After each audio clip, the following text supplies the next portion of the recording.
সম্মানিত উপস্থিতি, আপনারা সবাই কেমন আছেন? আলহামদুলিল্লাহ। আমরা এই চৌদ্বীপে বিগত দিন থেকে আমরা বাস করতেছি, আমরা জন্মস্থান।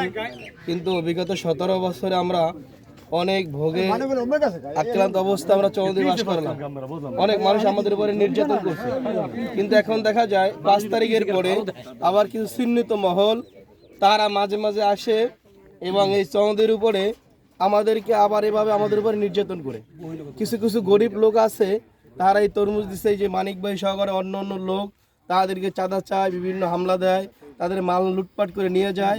আমরা এই পর্যায়ে যে আমরা যারা আছি দূর থেকে আসতে আসতে আবার তারা চলে যায়, এভাবে তাদের উপর হামলা দিতেছে বা চৌদ্বীপের উপর হামলা দিতেছে।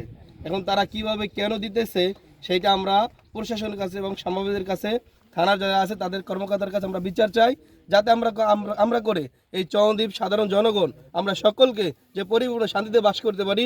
এইটা আপনাদের কাছে আমাদের আকুল আবেদন। আপনার পরিচয়টি বলবেন। আমার নাম মোহাম্মদ আক্কাস হোসেন, চৌদ্বীপ ইসলামী আন্দোলন বাংলাদেশ, ইসলামী যুব আন্দোলন বাংলাদেশ, চৌদ্বীপ ইউনিয়ন শাখা সভাপতি।